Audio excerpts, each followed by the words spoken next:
Bonjour et bienvenue dans Et moi alors, le podcast d'une fille qui a besoin de dire tout haut ce qu'elle pense, beaucoup trop fort. Et salut la commu. Je vous retrouve aujourd'hui pour vous raconter un petit peu toute la semaine que j'ai passée avec la naissance des bébés. Ça fait un moment que je veux vous raconter, mais en même temps, je suis dans mon bain. Donc si vous entendez des bruits d'eau, c'est normal. Je profite d'un petit moment de détente pour faire ça. Je voulais vous raconter ce qui s'était passé, mais je voulais pas être trop encore dans l'émotionnel de cette semaine, mais en même temps, je voulais pas oublier. Donc, le seul moment que j'ai trouvé, c'est ce bain tout de suite maintenant. Du coup, pour ceux qui me suivent sur Instagram, sur la page Rudy et Si, sur les animaux de la ferme, vous avez vu qu'on a eu des bébés chèvres. Et ça a été la semaine la plus difficile de ma vie, et je vais essayer de me replonger dedans pour vous raconter de mes yeux à moi ce que j'ai vécu un peu en temps et en heure. Euh, alors du coup, ça remonte à lundi, il y a presque 15 jours, parce que là on est samedi. Donc c'était lundi, pas lundi là, lundi d'avant. Le matin, je dis à Mathieu, je lui dis aujourd'hui, focus, on nettoie tous les poulaillers à fond, on ramasse tous les cacas sur tout le terrain, on nettoie la grange. Bref, c'était grosse journée ménage de dehors. On le fait environ une fois par semaine et c'était ce jour-là. Et du coup, là, Mathieu me dit, oui, ok, mais j'ai oublié, j'ai un rendez-vous à midi. J'ai un rendez-vous à midi pour un truc important. Du coup, ben commence et puis je te rejoins et puis on continue ensemble. Ok. Donc moi le matin, je prends mon chien. Donc pour remettre le contexte, mon chien il chasse les poules. C'est voilà, il fait pas mal de prédation sur les poules. Alors il leur fait pas de mal, mais il leur court après et tout. Donc bref. Donc mon chien, je l'attache quand je vais dans la partie où il y a les poules pour pouvoir bosser ça avec lui.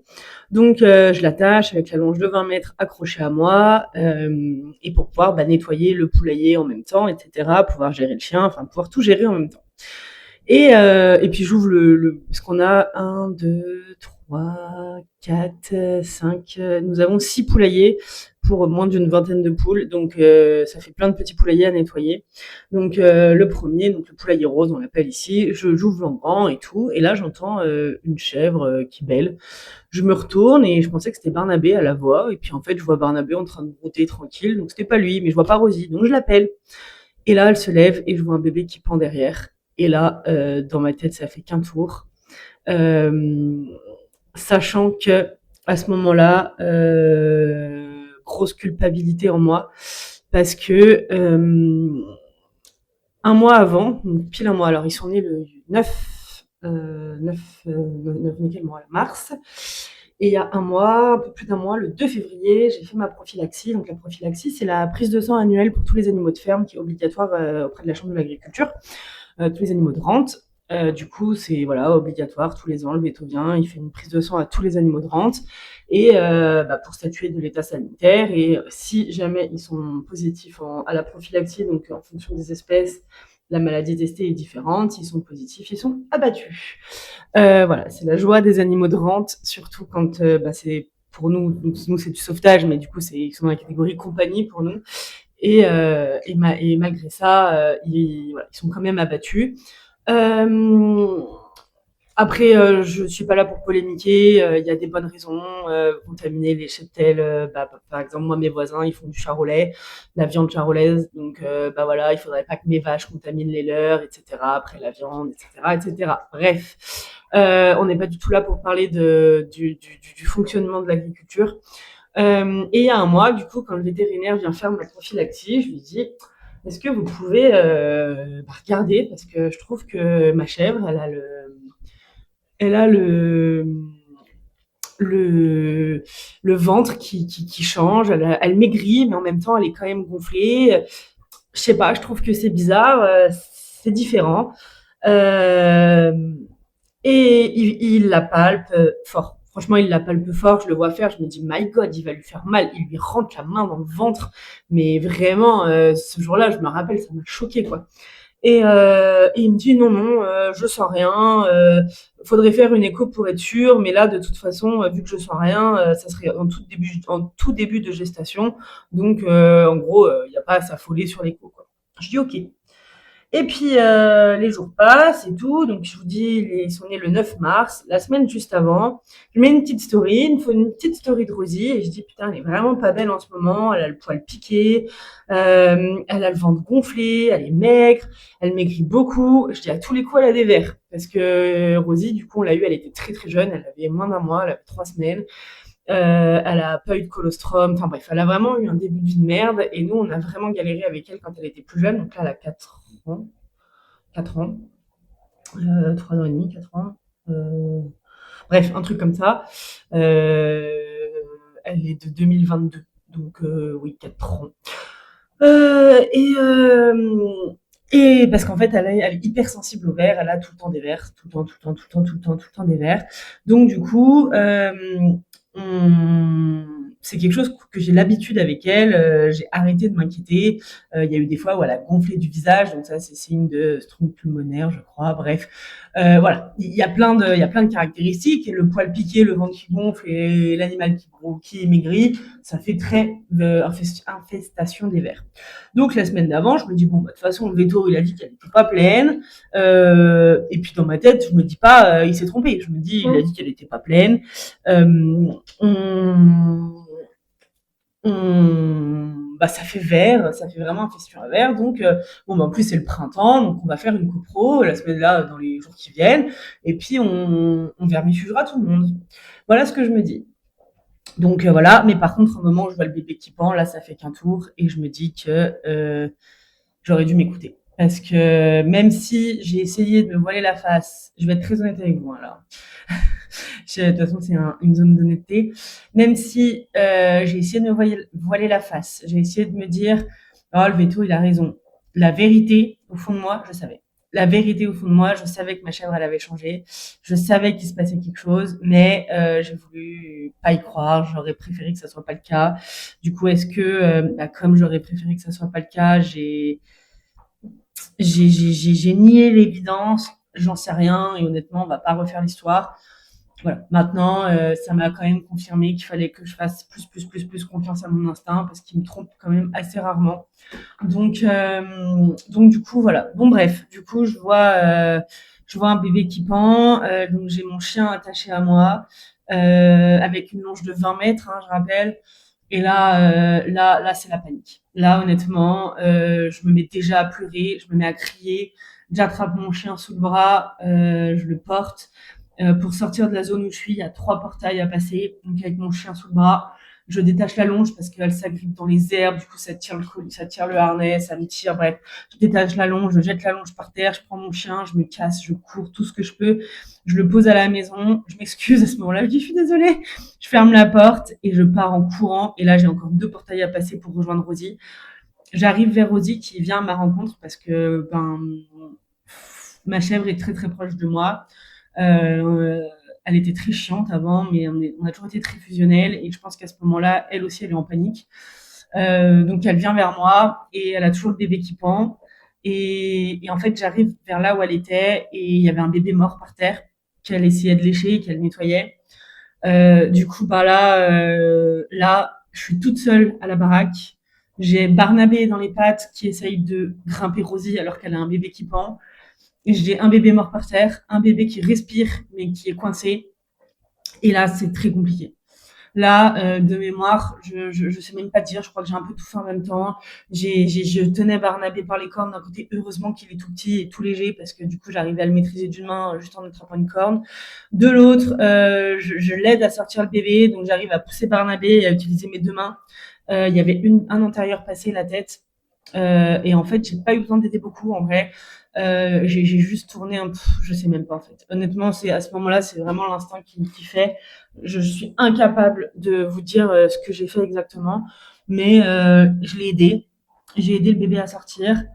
Je le pose par terre et là, je le frictionne, je dégage les voies respiratoires parce que ça me paraît être, je sais pas, peut-être j'ai vu ça dans les films, j'en sais rien, mais pour moi ça me paraissait logique. Donc j'enlève tout le truc gluant parce que la quantité de trucs gluants qu'il y a sur une tête à la naissance, c'est hallucinant. Celui par terre, il était bien nettoyé déjà, Rosie avait bien nettoyé, mais il était mort. Du coup, celui que je venais de sortir, je le pose par terre. Heureusement, il fait grand soleil ce jour-là.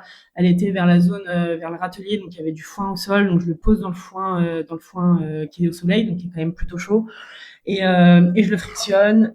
J'enlève tout le mucus là qui est sur la tête, sur le nez, dans la bouche et tout. Je fais de mon mieux. Je le frictionne. Et en même temps que je fais tout ça, avec les mains gluantes, je prends mon téléphone, j'appelle la clinique, donc mes vétos sanitaires, mes vétos de référence. Et je jure, c'était midi moins 5, la clinique ferme à midi. Et là, je me dis, il faut vraiment que je me dépêche. Donc j'appelle et je tombe sur une assistante, Dieu merci, qui me connaît. Donc je pleure dans le téléphone, je crie à moitié, en panique. C'est Madame Servant, la femme du Strong, s'il vous plaît, envoyez-moi quelqu'un, il me faut quelqu'un. Et je crie et je pleure et elle me dit calmez-vous, qu'est-ce qui se passe? Je lui dis bah ma chèvre, elle vient d'avoir des bébés, il y en a un qui est mort par terre, un qui respire à peine, elle s'est recouchée, il y a du sang qui sort de ma chèvre, je suis toute seule, je sais pas quoi faire. Enfin vraiment, j'étais pas au courant, c'était pas prévu. La panique, vraiment, je pense que je n'ai jamais autant paniqué de ma vie. C'est à ce moment-là, on se sent seul, démuni. Je crois qu'il y a aucun adjectif en fait assez fort pour exprimer à quel point à ce moment-là tout le reste semble dérisoire. Vraiment, tout le reste, c'est du pipi de chat, quoi. C'est peanuts. Donc, elle me dit, attendez, je vous passe un vétérinaire. Et là, elle me passe un vétérinaire qui me demande de me calmer. Alors, note à vous-même, hein, quand quelqu'un est en angoisse à ce point-là, lui dire calmez-vous, ça sert à rien. Alors, j'apprécie l'effort, mais ça ne sert à rien. Du coup, il me demande de me calmer. Je lui explique ce qui se passe. Il me dit, OK, alors le bébé mort, vous allez l'enlever. Sachant que moi, je vous ai pas dit, mais pendant que je l'avais au téléphone, j'ai quand même essayé de réanimer ce bébé mort parce que je me suis dit, il est peut-être mort juste il y a pas longtemps. Donc, je l'ai quand même frictionné. J'ai essayé de faire repartir le cœur. J'ai quand même mis mes doigts dans la bouche pour voir s'il y avait une réaction ou quoi. Quand j'ai vu qu'il se passait rien, j'ai abandonné. Je me suis concentrée sur celui qui était vivant. Il me dit enlever le bébé mort parce que en fait Rosine s'intéressait qu'à lui. Comme ça, elle va s'intéresser à l'autre, elle va le lécher et tout. Il me dit maintenant vous prenez de la paille fraîche et vous le frictionnez en fait. C'est en le frictionnant que ça va faire ressortir, qu'il va tousser et qui va sortir un peu tout le mucus qu'il a pu avaler. Je lui dis d'accord. Je lui dis mais là il y a du sang qui est ma chèvre est couchée, il y a du sang qui sort de ma chèvre. Est-ce que c'est normal? Il me dit bah voilà, il m'explique c'est ce que c'est du sang frais, machin. Il me pose des questions, donc je lui réponds à ces questions et et je lui dis, est-ce qu'il peut y en avoir un troisième? Il me dit non, pour une primipare. Donc les primipares, c'est des premières mamans, quoi. Elles n'ont jamais été mamans. Pour une primipare, deux, c'est déjà très bien. D'accord. Il me dit, ils sont petits ou ils sont de taille normale? Je dis, bah, j'ai pas de référentiel. Il me dit, bah, petit, ça serait aussi petit qu'un chaton. Je dis, ah non, non, non, non, ils sont pas aussi petits qu'un chaton. Ils sont comme un chat adulte, quoi. Ils font, oui, comme un chat adulte. Ah, ok, donc non, ils sont à peu près de taille normale. Il me dit non, deux, c'est déjà très bien. Ok. Donc sur ce, je lui dis par contre, je veux quand même que vous veniez le plus tôt possible. Il me dit d'accord, je viendrai en début d'après-midi, mais vous savez, je vais rien faire de plus. Je dis je m'en fous, je veux que vous veniez en fait, être sûr que tout est sorti de ma chèvre, que ma chèvre va bien, ausculter le bébé. Enfin, je veux quelqu'un cet après-midi. Donc il m'a dit ok, je passerai. Je pense qu'il a vraiment compris que là, il n'y avait pas matière à négociation à ce moment-là. Moi, je voulais quelqu'un et il fallait quelqu'un. Enfin, clairement, j'avais besoin d'être rassurée. Donc on raccroche et là j'appelle ma voisine et si elle écoute mes podcasts, vraiment merci, mais je te remercie encore 1 million de fois parce que tu n'imagines pas à quel point ce jour-là et ouais, ce jour-là et les jours suivants, tu as été d'un soutien incroyable. Donc vraiment, si tu passes par là, merci. Je pense que sans toi, je n'aurais pas survécu à cette journée et certainement que le bébé non plus. Parce que oui, je dis les bébés. Parce que là, du coup, vous savez pas, mais je raccroche du veto, j'appelle ma voisine, Morgane, et là, je lui dis, au secours, non, je jure dans le téléphone, je dis pitié, viens m'aider, j'ai besoin de toi. C'est tout. Je dis rien d'autre. Donc, je vous laisse imaginer quand un voisin vous appelle en vous disant juste ça, comment vous réagissez à l'autre bout du téléphone. C'est quand même pas facile. Et du coup, elle me dit calme-toi, calme-toi. Je crois pas qu'elle me dit calme-toi. Là, c'est moi qui le dis, mais je crois pas. Elle me dit qu'est-ce qui se passe. Je lui dis c'est Rosie. Elle vient de me faire 2 bébés. Il y en a un qui est mort, un qui respire à peine. Je sais pas quoi faire. Je suis toute seule. Il faut que tu viennes m'aider. Elle me dit j'arrive tout de suite. 1 minute après, elle était devant le portail. Franchement, elle a assuré de ouf. Et en fait, le temps que je raccroche et qu'elle arrive, il y a un troisième bébé qui est sorti. une savonnette. Il a glissé, elle était toujours couchée. Hein. Le truc, elle a poussé une fois, il a fait fiou, il est parti. Honnêtement, il est parti à plus de, je sais pas, 50 centimètres de la chèvre. Il est vraiment parti comme une savonnette. Et lui, par contre, il était hyper bien dans sa poche là. Il y avait pas de trou dans la poche et tout. C'était tout collé à lui. C'était vraiment dégueulasse. Donc, j'entreprends le même cinéma. Hein, j'enlève le mucus de partout. Je fais de mon mieux, je frotte, j'enlève. Mais en fait, une fois qu'on en a plein les mains, en fait, on n'arrive plus rien à enlever. Enfin, honnêtement, c'est pas facile du tout. J'enlève. Finalement, j'arrive à tout enlever. Elle commence à le nettoyer. J'enlève. Du coup, entre temps, j'avais enlevé le bébé mort, je crois. Elle commence à le nettoyer. Je le mets vraiment sous la bouche parce qu'en fait, en le nettoyant, elle enlève beaucoup plus facilement que moi avec mes mains tout ce mucus dégueulasse là. Et entre-temps, Mathieu m'envoie, à ce jour d'ailleurs, je n'ai toujours pas regardé ce qu'il m'a envoyé ce jour-là. Il m'envoie un truc sur WhatsApp. Et là, je lui réponds juste une photo de Rosie avec le bébé mort et un autre bébé à côté. C'est tout. Et il m'appelle immédiatement. Il me dit, qu'est-ce qui se passe? Je lui dis, rentre, je t'en supplie, rentre. Il avait rendez-vous à midi, ça devait être midi moins 2 ou midi. Et c'était en retard, un truc comme ça. Je t'en supplie, il faut que tu rentres, ça va pas du tout. C'est Rosie, elle a des bébés. Et jure encore une fois dans le téléphone. Et je passe je me concentre pour m'occuper des bébés à jure et je pleure. Et vraiment, je passe par tous les états. Enfin, tous les états, non. Je passe par le pragmatisme et la panique. Et pendant que je suis au téléphone avec Mathieu, je vois Morgane qui se garde devant le portail. Donc, je pars en courant l'ouvrir.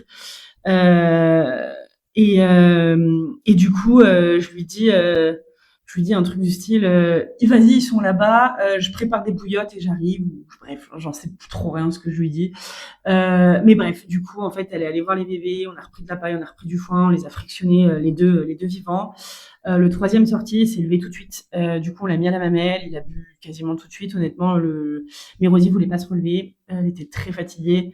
En même temps, elle est très, très, très maigre. Comme on m'a dit qu'elle était pas pleine et que je ne le savais pas, je l'ai pas complimentée. Enfin, vraiment, heureusement qu'elle a commencé sa gestation obèse de l'été dernier parce que je pense qu'elle serait morte. En toute honnêteté. Hein. La gestation l'a fait décoller. Je l'ai jamais vue aussi maigre de ma vie. Vraiment, c'est un squelette. Et je culpabilise énormément. Mais bon, bref, c'est comme ça.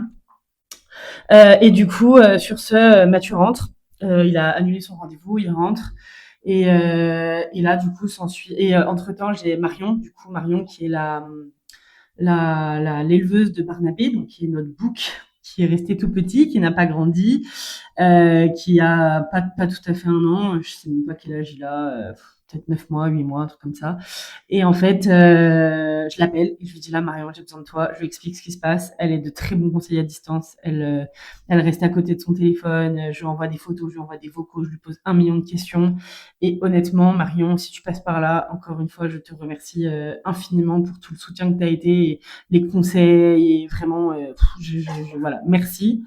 Et du coup, elle me donne des conseils et tout, machin. Ensuite, Morgane reste avec les bébés et Rosie, donc elle continue de les réchauffer parce qu'en fait, ils se refroidissent très vite.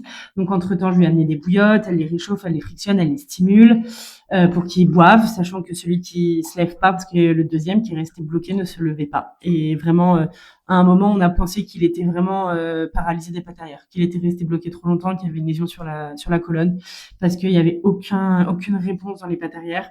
Par contre, quand on le mettait à la mamelle, il tétait. Donc on l'a fait téter, on le tenait nous pour qu'il tète et qu'il prenne du colostrum et voilà. Et pendant ce temps-là, avec Mathieu, on s'est démené pour faire on a une cabane dans laquelle les poules mangent, qui est relativement moyen grand, on va dire. Et on s'est dit, voilà, là-dedans, on met la lampe chauffante, les bébés seront au chaud, ils seront à l'abri des courants d'air, de l'humidité et tout, ils seront bien. On n'a qu'à faire ça. Donc, on a entrepris de la déplacer. On s'est dit, par contre, on la met sur la terrasse parce que c'est le seul endroit où on a de l'électricité pour la lampe chauffante. Et voilà. Donc, elle est très, très lourde. Donc, avec Mathieu, on galère de ouf. On déplace cette cabane, on installe sur la terrasse, on met de la paille, on met tout ce qu'il faut, on installe la lampe.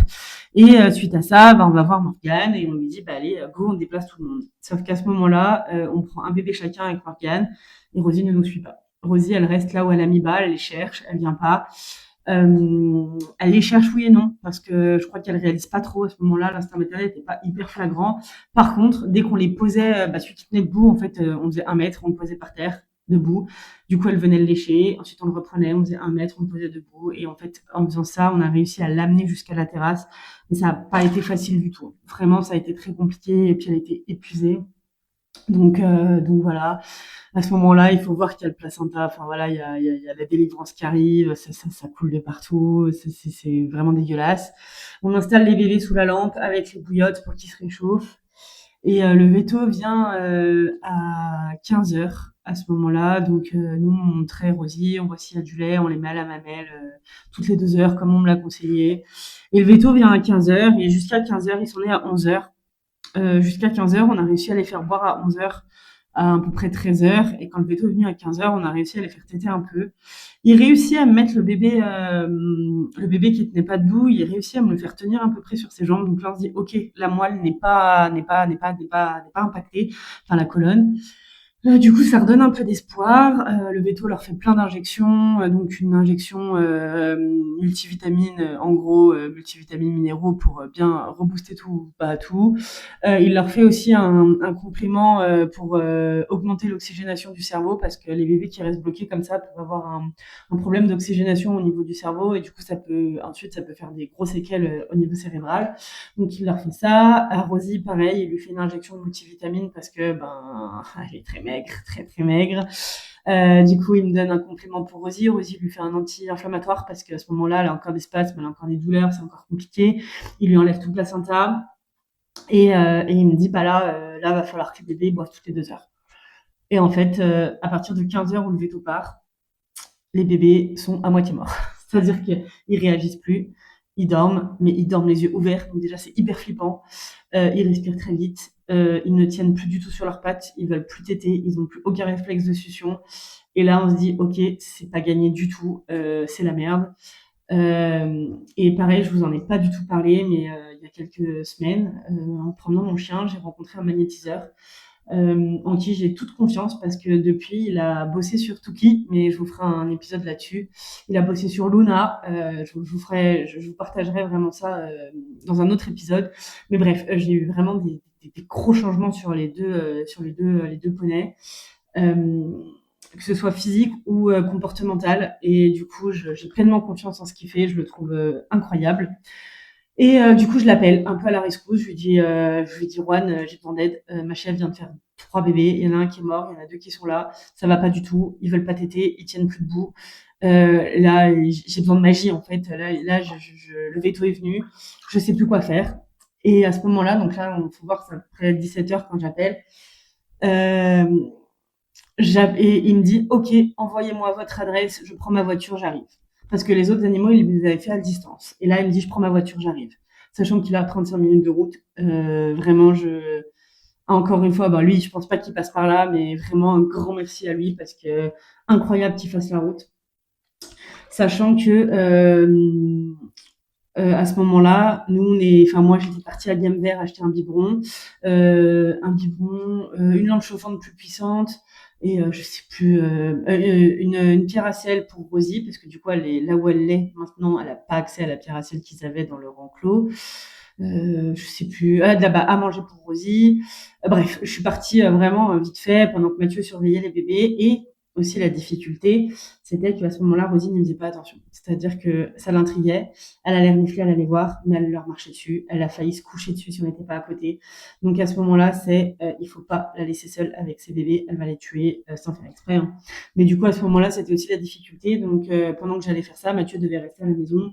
Ensuite, je reviens et bien sûr, ça tombe à lundi. Nous, le lundi, on a la salle de sport à ouvrir parce qu'on a des adhérents. Et du coup, Mathieu, il me dit, il faut que j'y aille. Je lui dis, ok. Et en fait, là, on n'arrive pas à traire, il n'y a pas de lait. Il n'y a pas de lait dans la mamelle, il n'y a pas de lait du tout. Donc, je lui dis, bah ouais, mais j'ai pas acheté de lait lyophilisé, donc est-ce que tu peux y aller? Donc, il me fait un aller-retour à Diamvert, il va me chercher du lait. Et là, entre-temps, je me rends compte que la cabane dans laquelle je les ai installés, elle est très bien pour eux deux, mais beaucoup trop petite pour Rosie. Et là, je me dis, ok, c'est la merde, il faut que ça change. Sauf qu'elle est beaucoup trop lourde pour que je la déplace toute seule. Donc du coup, là, j'appelle un ami à moi à la rescousse. Donc Johan, si tu passes par ici, un immense merci pour ton aide ce jour-là, franchement incroyable.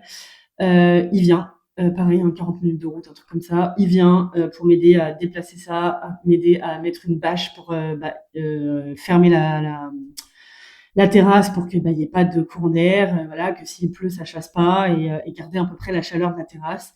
Donc il m'aide à faire tout ça. Je crois qu'il arrive sur les coups des 18h. Il m'aide, on a pour 2 heures facile. Sur le lendemain, il bosse.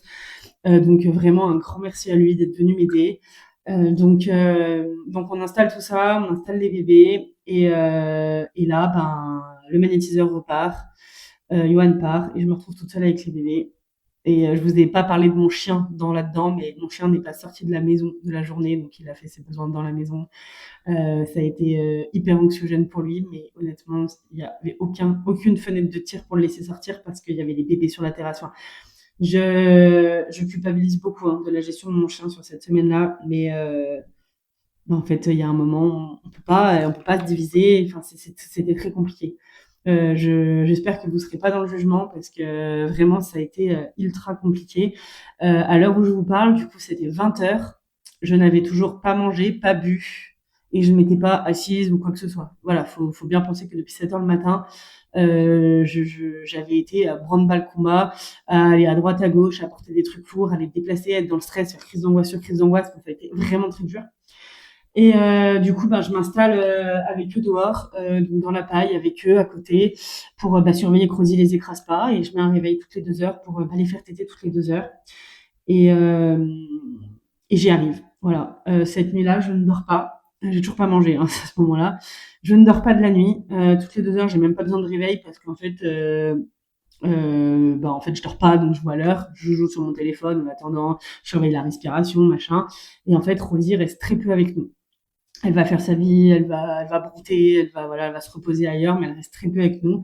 Donc à chaque fois, je suis obligée d'aller la chercher pour faire téter les bébés, sachant qu'à ce moment-là, il y en a un qui se lève toujours pas tout seul. Donc il faut que je tienne à la mamelle. Donc c'est Basile, c'est celui qui était resté bloqué. Donc je passe la nuit et là, je suis contente de passer la nuit. La première nuit, je me dis ok, on a réussi la première nuit. Ah oui, et parce que quand le magnétiseur est parti, les petits ne voulaient toujours pas téter, ni le biberon, ni Rosie.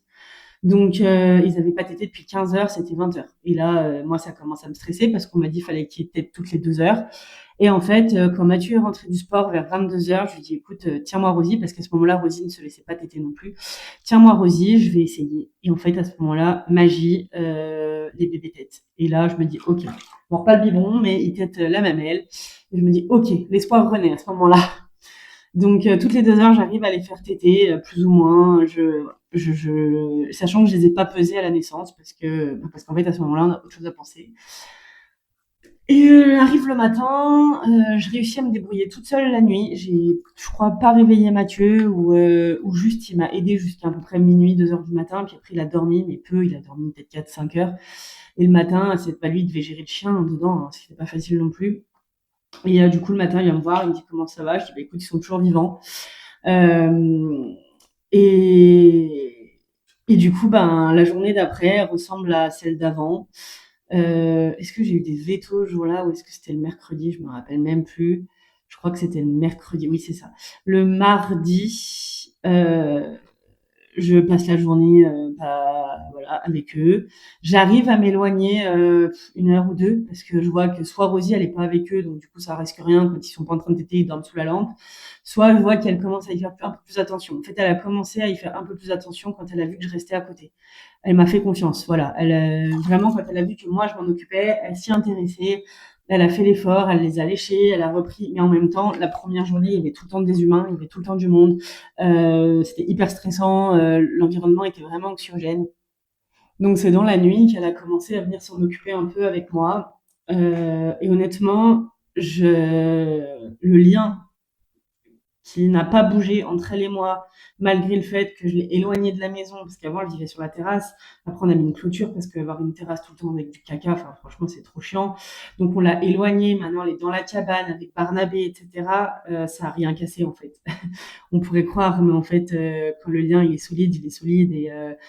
Et ouais, ma chef, c'est ma fille, quoi. Et dans ces moments-là, je me suis vraiment rendu compte que j'étais sa maman et qu'elle comptait sur moi pour l'aider et lui indiquer ce qu'il fallait faire. Et du coup, c'était vraiment touchant. Euh, et du coup, bref, mardi, j'arrive à rentrer, à me poser parce qu'en fait, j'ai eu très froid. On va pas se mentir. Il a fait très froid cette nuit-là, il a beaucoup plu. Alors heureusement, la journée on a eu beau, mais cette nuit-là, il a fait très froid.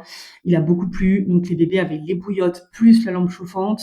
Je passais mon temps à vérifier que les oreilles étaient pas froides, qu'ils avaient pas froid, etc. Et moi, j'ai eu très froid parce que je m'étais même pas mis un matelas en fait. Hein. Je dormais par terre. Enfin, j'étais couchée par terre à côté d'eux. Et j'avais même pas tant de paille que ça parce que je leur avais tout laissé pour faire un beau matelas pour eux. Donc honnêtement, vraiment, vraiment pas ouf. Et donc le mardi matin, je vois que ça se calme un peu, les bébés ont bien mangé la nuit, ça m'a rassurée, ils dorment bien. Rosie se repose à côté, mais sans être trop près pour pas les écraser. Donc je me dis, ok, je vais rentrer un peu. Donc là, je rentre, je dis à Mathieu, s'il te plaît, surveille-les. J'essaye de dormir 2 heures là sur le canapé au chaud. J'ai trop froid. Il me dit d'accord. Donc je me repose un tout petit peu, mais en fait je me repose pas vraiment. Je suis même pas sûre de dormir. Je ferme les yeux peut-être 30 minutes. Enfin voilà, je suis quand même pas sereine. Donc très vite, je retourne dehors. Toutes les 2 heures, pareil, je les fais téter. Je m'acharne là-dessus.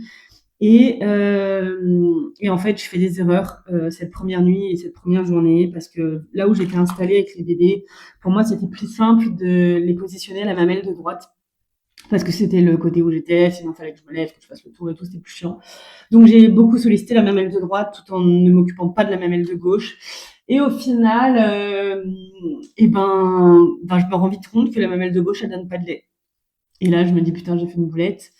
Donc, bref, là, tout de suite, c'est pas ma priorité, mais je me dis que ça va être compliqué. Donc, j'essaye de rectifier un peu le tir, j'essaie de les mettre aux 2 mamelles.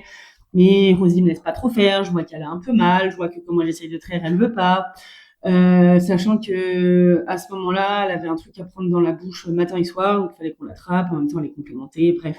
Donc, quand on me la tenait, j'en profitais pour essayer de traire. Mais ça voulait pas sortir. Elle avait mal. Enfin, c'était très très compliqué. Et ce jour-là, mardi, les 2 bébés se lèvent. Alors pas tout seul, il faut le mettre debout, le deuxième là, le bébé 2 là, celui qui est resté coincé, mais une fois qu'il est debout, il titube un peu, mais il tient debout. Donc il y avait du soleil ce jour-là, donc on les met dehors. Donc j'ai d'ailleurs fait des photos ce jour-là, que j'ai pas postées tout de suite parce que je me suis dit s'il meurt, c'est bon. Et voilà. Non. Si, non. Et ce soir-là, je remarque, j'ai un des bébés qui fait pipi. Donc bébé 2, celui qui est resté bloqué, il fait pipi. Et Rosie boit le pipi des bébés. Voilà, c'est comme ça. Je pense que toutes les chefs font ça, mais elle le fait toujours là. Et en fait, je vois que le pipi laisse une trace marron sur le nez de ma chef qui est blanche. Et là, je me dis, il y a un hic. Un bébé qui fait du pipi marron, c'est pas normal. Donc là, nouvelle panique, mais bon, c'est à ce moment-là, je crois que c'est 21h, les vétos sont fermés, donc je me dis bon, il marche, il boit, enfin il tète, ok, on verra demain. Mais ce soir-là, je me dis, je vais peut-être les peser quand même pour voir s'ils boivent suffisamment. Donc je les pèse ce soir-là. Le lendemain matin, en fait, à ce moment-là, on les pèse avant chaque fois qu'on les met à la tétine et juste après. Comme ça, on sait exactement combien ils ont bu par tétée pour voir s'il y en a un qui tète mieux que l'autre, ou voir s'il y en a un qui n'arrive pas à téter, ou s'il y en a un qui n'arrive pas à boire de lait. Donc à ce moment-là, à chaque tétée, donc toutes les 2 heures, je les pèse avant et après. Donc tout de suite avant et juste après, pour pas qu'il ait le temps de faire pipi ou quoi, en fait, qu'il n'y ait aucun paramètre qui change, sauf le lait qu'il a dans l'estomac. Et les 2 boivent très bien toute la nuit. Je prends toutes les 2 heures mes constantes et tout. Ils boivent bien, ils se lèvent bien. Ils commencent à se lever tout seuls, mais il faut un peu le stabiliser. Et le lendemain matin, rebelote, pipi marron. Et donc, j'appelle le veto qui me dit, venez ce matin. Le veto vous attend. Donc, j'y vais. Et là, je tombe sur un veto, mais une catastrophe qui me convient pas du tout, qui me dit bon je sais pas trop, il est peut-être déshydraté. Je dis mais il peut pas être déshydraté, sachant que il boit entre 80 et 150 millilitres de lait à chaque tétée toutes les 2 heures. Et à cet âge-là, les chevreaux ça boit pas d'eau. Donc je lui dis non, il peut pas être déshydraté. Oui, mais je vois que ça, donc vous lui donnerez ça là dans un biberon et puis on va lui faire une petite piqûre d'antibiotiques et puis on verra bien. Hein. S'il est vivant demain, vous me le ramenez. Et clairement, ça me convient pas du tout comme truc. Donc, je rentre, j'appelle Mathieu, je lui dis écoute, ça me va pas. Est-ce que tu peux appeler toutes les chèvreries aux alentours de la maison? Tu leur demandes quels sont leurs vétos, est-ce qu'ils ont déjà eu le cas, qu'est-ce qu'ils me conseillent, trouve quelqu'un qui peut nous aider. Il me dit ok, donc il me rappelle, il me dit écoute, je suis tombée sur une super nana, elle dit que les meilleurs anti-ruminants c'est telle clinique, elle conseille de les appeler et pour elle, l'hypothèse c'est que le bébé mort était mort dans la chèvre et que c'est un peu lui qui a déclenché la mise bas, sachant que les vétos pensent qu'ils ont 2-3 jours de préma, mais voilà, ils sont finis, mais voilà, ils auraient pu attendre 2-3 jours de maturation de plus quoi. Et que du coup, en mourant dans le ventre de la chèvre, il a relargué un peu des bactéries, un peu de la merde dans le cordon, et du coup, ça les a intoxiqués à l'intérieur. Donc, pour elle, il serait malade dans la chèvre. Sachant qu'à ce moment-là, j'ai que Basile, donc le bébé 2, qui me fait des pipis marrons, mais j'ai pris la température, et Bilbo commence à faire un peu de fièvre. Et je trouve qu'il commence à fatiguer, il est un peu moins vif, alors que c'était le plus vif des deux. Et là, je me dis, waouh, bizarre. Donc, j'appelle l'autre clinique et j'emmène les deux bébés le soir à 17h. Sachant que mon père arrivait ce jour-là. Donc, entre-temps, je suis allée le chercher à la gare, je suis revenue. Donc, j'ai fait une première clinique, je suis revenue, je suis allée chercher mon père à la gare, je suis revenue. Et ensuite, j'ai emmené Mathieu chercher le camion parce qu'évidemment, ça tombait une semaine, on organisait une très, très grosse compétition dans un salon du fitness. Donc, j'emmène Mathieu chercher le camion, je reviens. Quand je reviens, je prends les bébés, je vais à la clinique. Et là, je tombe sur un super véto qui sait de quoi il parle. Et il me dit, là, la seule explication possible, c'est une infection urinaire qui vient directement du cordon par le bébé mort. Donc exactement la même hypothèse que l'éleveuse de chèvre qu'on avait appelée. Il me dit du coup je vais leur faire une injection d'antibiotiques longue durée, ça va agir 3 jours. Vous me tenez au courant. Je lui dis ouais mais samedi je suis pas là parce que là on était mercredi, donc jeudi, vendredi, samedi et samedi, dimanche. Et normalement jeudi, vendredi, samedi, dimanche je devais pas être là parce qu'on devait être sur le salon installé et faire la compète. Finalement Mathieu me dit écoute reste, je vais me débrouiller jeudi, vendredi. Par contre samedi, dimanche j'aurai vraiment besoin de toi. Donc ça me laisse quand même 2 jours de plus pour qu'il les rende autonomes, qu'il se débrouille tout seul. Donc il me fait cette injection là d'antibio et il me dit on se tient au courant. Ok. Je les ramène à la maison. J'avais très peur que Rosie les rejette à ce moment-là, mais Marion me rassure. Elle me dit non, non, t'inquiète, dès qu'elle va les entendre, elle va venir. Effectivement, honnêtement, zéro problème. Je lui pose, elle les lèche, machin, nickel. Il tète, petite tétée de réconfort, machin et tout. Et là, j'avais rendez-vous à 17h, je pense que je suis rentrée à 19h et vers 20h30. Après, on charge le camion parce que Mathieu revient avec le camion, donc je les laisse tranquilles. On charge des dalles hyper lourdes, sachant qu'à ce moment-là, je n'ai toujours pas mangé. Je vous ai pas dit, mais là, on est mardi 20h, je n'ai pas mangé, pas dormi depuis lundi 7h du matin. Voilà. On charge des trucs hyper lourds, machin et tout, et ensuite on revient. Et là, mon père sort un paquet de chips, donc je bouffe 2-3 chips. Je bois un verre d'eau parce que j'ai aussi très peu bu, mais bon voilà. Et là, je regarde dehors et je vois que les deux bébés se sont levés et têtent. Et sauf que là, je vois un truc bizarre. J'ai un bébé qui se jette par terre, qui se roule. Et je me dis, c'est bizarre. Il y a un truc bizarre, il y a un truc qui va pas. Ça se trouve, elle lui a marché dessus. Puis je commence à culpabiliser parce que à ce moment-là, je les avais très peu laissés tout seuls, sans surveillance. Et je me dis, ça se trouve, elle lui a marché dessus. Donc je sors, je vais voir. Et là, vraiment, on aurait pu penser qu'il avait une fracture de la colonne. Vraiment, il se tordait dans des positions impossibles. Quand j'essayais de le mettre debout, il se jetait par terre. Enfin, vraiment, l'impression qu'il se tenait pas. Et ça faisait problème neuro et tout. Et là, je me dis, qu'est-ce que c'est que ça? Et la panique, je le prends dans mes bras. Je le tiens assez fort contre moi pour pas qu'il se fasse mal. Et j'appelle Marion, je lui dis écoute j'ai un problème, regarde la vidéo, qu'est-ce qu'il faut que je fasse? Elle me dit t'as quoi? C'était 21h30, plus de veto à cette heure-là. Elle me dit t'as de la Camalgine? Je dis oui. Elle me dit fais-lui une injection de Camalgine. Et les injections pour moi c'est hyper trauma parce que quand Rosie était bébé, je vous ai dit elle a été beaucoup malade, on devait lui faire des injections d'antibiotiques en intramusculaire. Et les muscles d'une chèvre sont très fins. Et à l'époque, elle avait un mois et demi, donc c'était encore plus fin. Et en fait, on a traversé le muscle et c'est parti dans la veine. Et en fait, elle a fait un énorme choc. Elle a hurlé, elle est montée à 3 mètres de hauteur, elle se jetait par terre, elle se jetait contre les murs, elle a sorti la gueule en sang. Enfin, vraiment, ça a été un des pires souvenirs de ma vie. Et depuis ce jour-là, on refuse de faire les injections, sauf sur les chevaux, parce que ça a des gros muscles, ou les vaches, voilà, sauf sur les gros, gros animaux. Et là, en fait, je me retrouve au pied du mur, j'ai pas le choix. Mathieu, il est pas là. Je suis toute seule avec mon père. J'ai ma Camalgine. J'appelle le veto en me disant au pire je l'emmène chez le veto, tant pis. Je vais payer une consulte d'urgence pour qu'il fasse une injection et tant pis. Et le veto me dit non, vous pouvez le faire.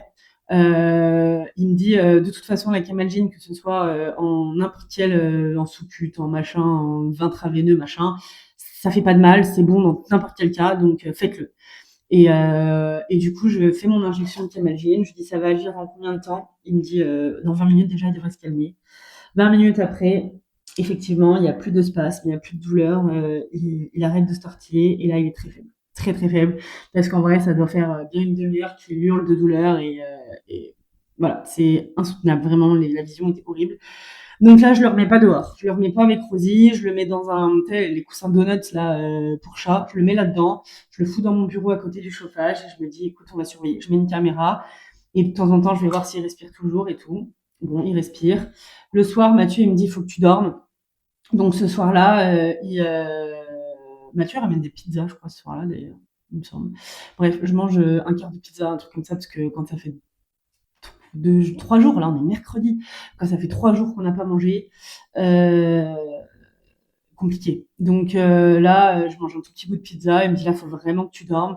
Donc tu te couches sur le canapé avec ton chien parce que là, j'étais déjà, je pleurais, hein, je pleurais de ne pas être avec mon chien, que mon chien vivait une semaine de merde, que je m'occupais pas de lui, qu'il était infect hein, du coup parce qu'en plus c'est une éponge émotionnelle. Donc moi, quand je suis à l'intérieur, lui, il l'exprime et du coup c'est horrible. Donc comme moi, j'avais pas de patience, je n'avais pas dormi, à peine mangé, du coup je lui criais dessus. Enfin vraiment, c'était horrible, horrible, horrible, horrible. Donc, il me dit, reste sur le canapé avec ton chien, tu surveilles à la caméra, tu essaies de dormir un peu. Moi, je prends le bébé avec moi dans la chambre. Et s'il bouge ou si ça crie ou quoi, je t'appelle. Donc, ok, donc là, c'est minuit. Après, on installe le bébé, je m'installe sur le canapé. Et en fait, à 2 heures du mat, je me réveille toute seule. Je me dis, vas-y, je vais voir comment va le bébé. Et je vois qu'il commence à émerger un peu, il lève un peu la tête. Donc, je le prends avec moi. Je me dis, allez, je retourne dehors. Donc, je retourne dehors avec le bébé. J'essaie de le mettre à la mamelle. Marion m'avait déconseillé, elle m'avait dit tu le fais au ressenti, mais après des coliques comme ça, on évite de trop surcharger l'estomac. Donc si la faim, tu le laisses, mais tu l'obliges pas. Quoi. Donc je l'amène vers Rosie, je le mets debout, et là il va à la mamelle tout seul. Donc je dis bon bah ok, je laisse faire. Et sauf qu'à partir de là, bah, je m'étais sorti un matelas quand même, ce coup-ci. Donc j'étais quand même un peu mieux installée depuis le mardi soir. Donc je me pose sur mon matelas, machin, mais il fait hyper froid par contre. Vraiment, je me suis pelé le cul. Et je me dis, bah là, s'il refait des coliques de digestion, Marion m'avait dit la veille, à mon avis, il passera pas la nuit parce que si en plus il digère mal le lait de sa mère, s'il fait des coliques de digestion comme ça, c'est qu'il est pas fini, il y a un problème à l'intérieur. Il me dit, je préfère préparer, mais je pense qu'il passera pas la nuit. Donc quand il retête à 2 heures, moi je panique, hein, et je me dis qu'est-ce que je fais. Donc là j'ai ChatGPT et notre meilleur ami dans ces cas-là. Je lui demande si je peux faire une camalgène de prévoyance. Il me dit non. Donc je dis ok, bon bah j'ai plus qu'à prendre mon mal en patience et attendre et voir comment ça se passe. Et du coup, bah, en fait, la digestion se passe bien. J'arrive à le voir faire caca sans trop de douleur parce que oui, depuis le début, à chaque fois qu'il faisait caca, il faisait des mimiques de douleur, il avait mal au ventre, il pleurait un peu. Donc j'arrive à le voir faire caca. Il fait pipi de plus en plus dilué. C'est plus marron, c'est un peu plus dilué. Donc je me dis, ok, on est quand même sur la bonne voie. Et en fait, à partir de là, les bébés vont mieux. Ils vont de mieux en mieux chaque jour. J'ai pas eu de coliques, ils mangent très bien. Sauf que le jeudi soir, je me rends compte que la mamelle de Rosie, ça va pas du tout. Que Rosie est quand même fatiguée, relativement faible, qu'on peut pas trop toucher sa mamelle. Je la sens pas dans son assiette. Donc je fais venir un veto donc de la clinique que j'ai vue pour les bébés, pour Rosie et sa mamite. Oh, je me rends compte que le podcast est très long parce que du coup c'est le quatrième que je lance, ça fera un podcast de plus de 3 quarts d'heure. Ouais, bon bah voilà. Du coup, le veto vient vendredi, sachant que là, moi, je suis, du coup, je sais pas si vous vous souvenez, mais tout à l'heure, je l'ai dit, samedi, dimanche, je suis pas là. Je pars à 7 heures le matin, je rentre à 22 heures le soir. C'est mon père qui est à la maison pour gérer le chien. Donc là, moi, je suis vraiment dans, il faut vraiment que ça aille, parce que si ça va pas, ça va être compliqué. Donc là, je me dis, ok, il faut absolument que le veto vienne vendredi. Il faut qu'on trouve une solution pour ma chef. Je laisse pas ma chef comme ça jusqu'à lundi. Il y a un problème, il y a un truc qui va pas. Et pour moi, la priorité absolue, c'était que Rosie n'ait qu'il n'y avait pas de problème, quoi, que je risque pas sa santé, je risque pas sa vie. Les bébés, je suis contente de les avoir sauvés, mais si j'avais dû sacrifier quelqu'un, ça aurait été les bébés et je voulais sauver ma chèvre. Clairement, c'était hors de question que, à cause de négligence de ma part, à cause de négligence peut-être du vétérinaire qui a pas vu qu'elle était pleine, bref, c'était hors de question qu'elle y laisse sa vie. Donc voilà, ça c'était vraiment depuis le début ma hantise, ma chèvre, ça a été très compliqué. Donc le veto vient le vendredi matin. Je crois. Oui, le vendredi matin, en fin de matinée. Un super veto. Vraiment, il a été top. Il vient et il regarde. Il me dit oui, oui, c'est une mamite, c'est sûr, machin et tout. Il me dit du coup, il me dit vous êtes comment avec les injections parce qu'on s'est jamais vu. Du coup, je sais pas trop. Je dis bah pas ouf, mais si j'ai pas le choix, j'ai pas le choix. Hein, peut-être obligé de les faire. Euh, il me dit, bah ouais, il y aura pas le choix, c'est de l'intramusculaire, antibiotiques, machin et tout, faudra le faire. Il me dit, vu qu'elle est très maigre, on va faire moins de volume, mais sur plus longtemps, ça vous dérange? Je dis non, je préfère. Il dit, mais du coup, ça vous oblige à piquer plus longtemps. Je dis, ouais, mais je préfère piquer 2, 3 jours de plus, mais moins de volume, parce que honnêtement, quand on a des intramusculaires à faire avec 20 millilitres, ça paraît énorme. Et là, moi, c'est très compliqué. Donc là, il y avait moins de volume, donc c'était plus facile pour moi. Il me montre comment il fait, il me montre où il pique. Et je me dis, bah voilà, j'ai pas le choix. Et là, Marion, l'éleveuse de Barnabé, a les bons mots. Elle me dit, Marine, tu as réussi à faire une intramusculaire dans un chevreau de 2 jours. Tu vas trouver le muscle sur ta chèvre. Et là, je me dis, elle a raison. Marine, sors-toi les doigts du cul. De toute façon, si tu le fais pas, ta chèvre, elle va crever. Donc, sachant qu'à ce moment-là, je suis toute seule avec mon père parce que Mathieu est parti lui, de jeudi à dimanche, il n'est pas rentré. Donc, je suis toute seule. Je n'ai pas le choix, il faut que je fasse ces injections. Donc, surtout que la première, c'était le vendredi, après, c'était samedi-dimanche. Donc, samedi-dimanche, j'ai plus personne pour faire des injections. Donc, je dis OK. Allez, ben, go. Et du coup, il lui fait sa première injection. Et il me dit, puis il y aura aussi un produit intramamaire à lui mettre. Et ça, c'est la torture absolue. Hein. Produit intramamaire matin et soir. En gros, il faut vider le pied, donc il faut traire, sachant qu'à ce moment-là, elle a très mal, très très mal. Donc il faut traire même si elle a mal. Donc là, il faut la tenir fort contre un mur. Enfin, limite, il faut l'entraver, quoi. Et ensuite, dans la mamelle, donc après avoir désinfecté la mamelle, on met un embout en silicone dans le trou de la mamelle et on injecte un produit qui est un antibiotique local et de la cortisone. Donc une fois le premier mis, après les autres, c'est censé aller mieux parce que la cortisone va quand même venir calmer l'inflammation. Et il me dit, les bébés, faut pas qu'ils têtent sur cette mamelle-là. Je lui dis, ah bah là, je suis pas là samedi, dimanche, je pars le matin, je rentre tard le soir. Je lui dis, ça sera pas possible. Je lui dis, bah là, de toute façon, déjà, ils y têtent pas parce que le lait, il doit pas être bon, le lait infecté, il doit pas être bon. Ils y vont pas. Je lui dis, donc, on va partir du principe qu'ils vont pas y aller. Il me dit, non, mais au pire, s'ils y vont, c'est pas grave, ils auront juste un peu la diarrhée, mais vous serez pas étonnés. Je dis, ok. Et du coup, il lui fait tout pour le matin. Et là, besoin un peu de décompresser. Mathieu avait besoin d'aide à Lyon. Je lui dis, écoute, ça roule, les bébés vont bien, ils se lèvent, Rosie s'en occupe, elle vient leur donner à manger régulièrement. Je crois que la veille, je m'en étais pas trop occupée, je les avais pesés une fois le matin, une fois le soir, j'ai dit qu'ils avaient grossi, donc ça voulait dire qu'ils mangeaient régulièrement et qu'ils mangeaient bien. Donc j'ai dit, écoute, je viens. Donc je suis partie, j'ai fait 2 heures de route aller, 2 heures de route retour pour aller me vider la tête et amener ce que Mathieu avait oublié. Et je rentre. Et du coup, bah, produit intramamaire, il fallait aussi, il y avait plein de trucs à faire, je ne me rappelle plus, lui mettre le truc dans la bouche, bref, il y avait des soins. Voilà, je pèse les bébés, je continue à peser les bébés tous les soirs pour être sûre qu'ils grossissent bien. Et puis samedi, dimanche, je fais une piqûre, mes produits intramamaires, lundi, mardi, piqûre, machin et tout. Et maintenant, ça roule. Voilà, j'arrive au bout de ce récit. Mais tout ça pour dire que ça a été ouais, la pire semaine de ma vie. Hein, vraiment, je ne pensais pas qu'un jour dans ma vie, manger et dormir seraient des événements secondaires. Genre, ça ne serait plus une priorité dans ma vie. Je ne pensais pas qu'un jour ça m'arriverait. Donc voilà, déjà j'ai appris ça sur moi, que je peux ne pas manger et ne pas dormir pendant 3 jours. Et c'est OK. Et je tiens debout et j'arrive à réfléchir et j'arrive à faire des choses et je manque pas de force et j'ai pas la tête qui tourne. Et j'ai des réserves pour tenir 3 jours sans manger et sans dormir. Par contre, je vais pas vous mentir, donc là, on est presque à 15 jours post-Misbah, hein, ça fera 15 jours, là, on est samedi, ça fera 15 jours dans 2 jours. Et je n'ai toujours pas récupéré, quand même. J'en chie quand même à récupérer. Mais ça y est, je peux faire confiance à ma chèvre, elle s'en occupe très très bien, les bébés sont en pleine forme, ils courent de partout. Voilà, c'est bientôt, ils vont faire plein de conneries, mais voilà, je préfère ça. Rosie se remplume, Rosie va bien, la mamite est guérie. Bon, je trouve que le lait, c'est un peu limite. Je continue à traire parce que je trouve que les mamelles se vident un peu vite et ça me fait peur pour l'avenir. Mais bon, je pense que le plus dur est passé. Donc voilà, je voulais faire ce récit. Et pour bah, vous raconter, peut-être qu'il y a des gens peut-être que ça intéresse, peut-être qu'il y a des gens qui se retrouvent un peu dans ce récit. Et aussi moi, pour garder une trace, parce que bah, en fait, je pense que déjà dans quelques semaines, je vais avoir oublié à quel point c'était dur et je vais me concentrer que sur le positif. Et aussi, je voulais mettre un petit mot à tous ceux qui m'ont envoyé des messages, qui ont suivi de près cette aventure-là, parce que sur Instagram, vous avez été très nombreux.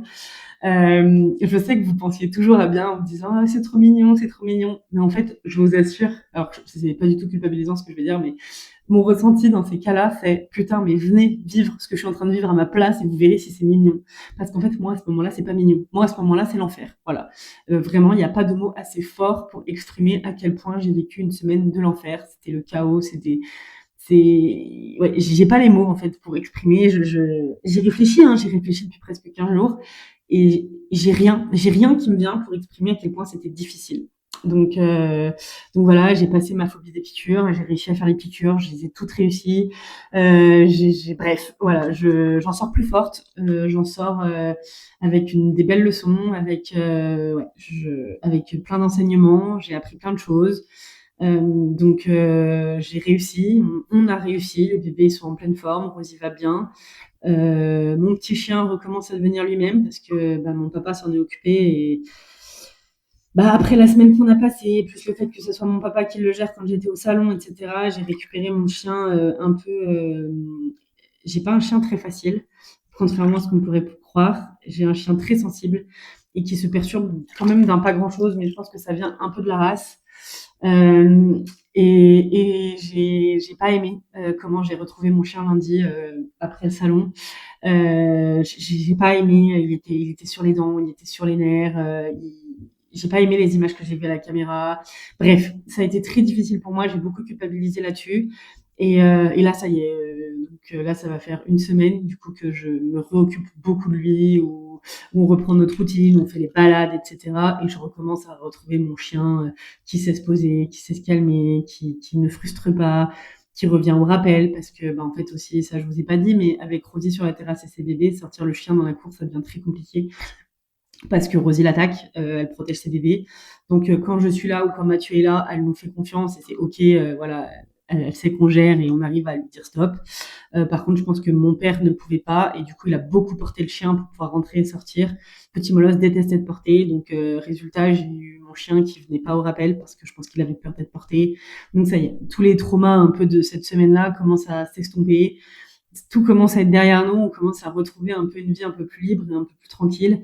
Et ça fait du bien, en vrai, ça fait vraiment du bien. Mais du coup, voilà, tout ça pour dire que, pour raconter ce récit-là.